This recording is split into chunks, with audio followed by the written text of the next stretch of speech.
ये यहाँ का फिल्टर बन गया।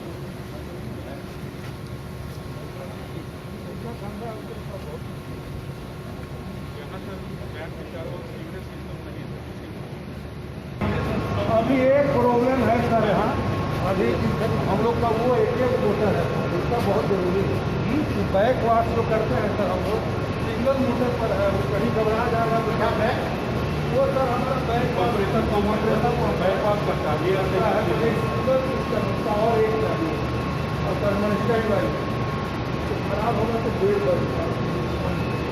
वो बहुत अच्छा तो आप दूंगा उसको बताइएगा आपको।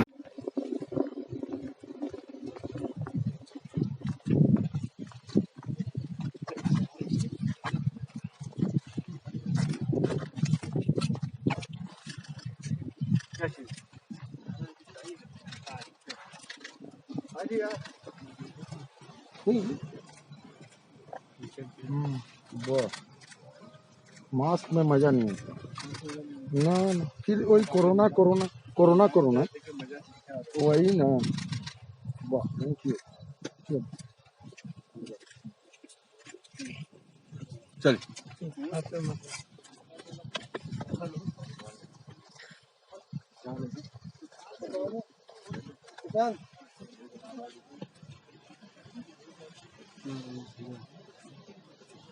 हो गया, हम लोग काम करने दो, काम हो गया ना, निकलो।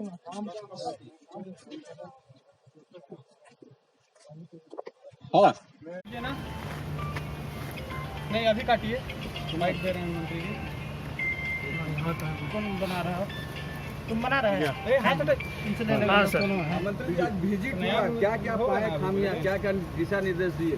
जल्दी काटिए। देखिए आज हमारा रांची के तीनों जो हमारे जलापूर्ति के जो तीनों संयंत्र हैं, एक पहले हमने हटिया डैम का निरीक्षण किया था, फिर हमने गेतलसूर डैम का निरीक्षण किया था और उसी क्रम में आज थोड़ा विलम्ब हुआ इस लॉकडाउन और कोरोना संक्रमण के कारण। आज मैंने सोना डैम का भी निरीक्षण किया है और यहाँ पर बहुत सारी अनियमितताएं हैं, ये मेरे संज्ञान में आई हैं। बात यहाँ आने के बाद यहाँ अवैध रूप से मछली पालन किया जा रहा है। मछली कैसे किन परिस्थितियों में फिशरी डिपार्टमेंट के द्वारा यहाँ केज बनाकर और मछली का व्यापार किया जा रहा है, इसके लिए मैंने अपने जो हमारे अधिकारी हैं, अभियंता हैं, इनको मैंने अभी निर्देश दिया है कि आप फिशरी डिपार्टमेंट से आप कॉरेस्पॉन्डेंस करें और अविलंब जो केस बनाए गए हैं उनको हटाने का काम करें और अतिक्रमण के लिए जो माननीय उच्च न्यायालय का निर्देश है उसका अनुपालन शीघ्र से शीघ्र कराया जाए। अतिक्रमण 80% लगभग हमारे अभियंताओं ने बताया, पदाधिकारियों ने बताया कि 80% अतिक्रमण मुक्त करा लिया गया है और जितना और जो भी अतिक्रमण है उसको भी बहुत जल्द, जितनी जल्दी हो सके, मैंने निर्देश दिया है कि अतिक्रमण मुक्त कराया जाए इस गोंदा डैम को, ताकि पूरे जिन क्षेत्रों को यहाँ से शुद्ध पेयजल की आपूर्ति की जाती है, निर्बाध रूप से उन क्षेत्रों में पेयजल की आपूर्ति हो सके और हमारा जो पानी का जो हमारी स्वच्छता है वो भी कायम रह सके। पानी की क्या स्थिति है? इससे लग रहा है कि लोगों की प्यास बुझ जाएगी। देखिए यहाँ वाटर लेवल बहुत ही अच्छा है, यहाँ पर किसी तरह की कोई ऐसी बात रसनिंग की कोई बात नहीं है। यहाँ से हमारे पूरा विर्स एग्रीकल्चर से लेकर इनपास से लेकर गवर्नर हाउस, कांके रोड के जितने भी VIP एरियाज़ हैं, मुराबादी तक और काली बाबू स्ट्रीट तक, सभी जगहों पर यहाँ पेयजल यहाँ से आपूर्ति कराई जाती है और किसी तरह की समस्या नहीं उत्पन्न होगी। लेकिन आगे अगर अतिक्रमण मुक्त करा दिया जाएगा और आगे की योजना बनाई जाए तो इससे और बड़े क्षेत्र में इस डैम से पेयजल की आपूर्ति कराई जाएगी। मंत्री जी 2-3 बातें आई हैं। एक सचिव महोदय निरीक्षण में लगातार नहीं आती है, इंजीनियरशिप नहीं आती है, उसको लेकर भी आप नाराजगी प्रकट की है। देखिए ये उनका कर्तव्य है कि जब निरीक्षण हो और ऐसा कोई कार्यक्रम हो तो उन्हें उपस्थित रहना चाहिए, क्योंकि उनसे जो जानकारी मिल पाएगी तो उन कनीय अधिकारियों से उतनी जानकारी प्राप्त नहीं हो सकती है। इसके विषय में मैं बात करूंगा उन लोगों से कि क्यों, किस परिस्थिति में वो अनुपस्थित रहे। आप बाकी जो जलाशय हैं उनमें वाटर लेवल का क्या? देखिए मैंने मैंने पहले भी कहा है और अभी भी कह रहा हूँ कि पूर्ववर्ती सरकार अगर दूरदर्शी होती, अगर उन्हें राज्यवासियों की, रांची वासियों का वास्तव में अगर उनकी चिंता होती, तो ये आज जो परिस्थिति बनी है, आज हमें दुख के साथ कहना पड़ रहा है कि आज हटिया डैम से हमें राशनिंग करनी पड़ रही है 2 दिनों की, तो ये नौबत नहीं आती।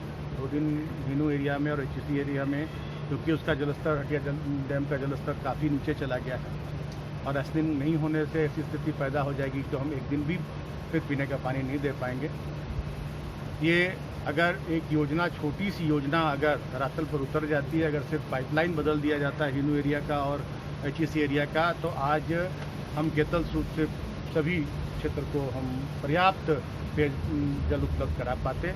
और इस योजना पर काम हो रहा है, हमारा DPR तैयार हो गया है और बहुत जल्द हम निविदा करके, और आपके माध्यम से मैं पूरे रांची वासियों को ये सुनिश्चित कराना चाहूँगा कि अगले वर्ष किसी तरह की कोई किल्लत नहीं होगी। इस वर्ष ये हमारी कोशिश है कि हम नगर निगम से समन्वय बनाकर और जहाँ जहाँ राशनिंग की जा रही है उन क्षेत्रों में हम टैंकर से पेयजल उपलब्ध करा सकते। मंत्री फिल्टर वाटर मंगाकर वाटर में, पानी में किसी तरह की जो गुणवत्ता का जो पैमाना होना चाहिए उसमें किसी तरह की कोई कमी नहीं है। पानी पीने में भी स्वादिष्ट है और हर तरह का इसमें जो भी इसके शुद्धिकरण के लिए, पानी के जो फिल्टरेशन के लिए जो प्रक्रियाएं अपनाई जाती हैं वो भली भांति अपनाई जा रही है। ये फाउंटेन वगैरह को मंत्री क्या आदेश दिए हैं, इसको विकसित करना है? मैंने निश्चित रूप से आदेश दिया है कि अगर हम, ये शहर के बीचों बीच स्थित एक डैम है और किन परिस्थितियों में, आज मंत्री हूँ, मुझे भी सारी प्रक्रिया का पता नहीं है कि कैसे हम डैम से पानी आता है और कैसे उस फिल्टर प्लांट में आता है, कैसे उसका फिल्टरेशन होता है और उसके बाद कैसे पानी रिजर्वायर में, टैंक में जाता है और वहाँ से कैसे सप्लाई होती है। तो इसको अगर हम लोग निश्चित रूप से अगर डेवलप कर दें एक पार्क के रूप में, क्या कि काफ़ी लंबी चौड़ी जगह है यहाँ पे, और तो हमारे जो आज नौनिहाल है स्कूल के बच्चे हैं वो एक एक्सकर्सन के रूप का ये में यहाँ आ सकते हैं और पूरी प्रक्रिया की जानकारी उनको हो सकती है। तो ये एक अच्छी पहल होगी। फाउंटेन भी हमारा बंद पड़ा है तो फाउंटेन को भी मैंने चालू करने कहा है। तो इससे बगल में टूरिज्म डिपार्टमेंट का एक पार्क भी बना हुआ, वहाँ भी बड़ी सैलानी आते हैं, हमारे रांची वासी आते हैं। तो एक यहाँ भी बन जाएगा एक ऐसा जगह कि जहाँ से लोगों को जानकारी प्राप्त हो सके, कि ज्ञान कहीं प्राप्त हो सके। मंत्री जी, पेट्रोल डीजल महंगे हो गए।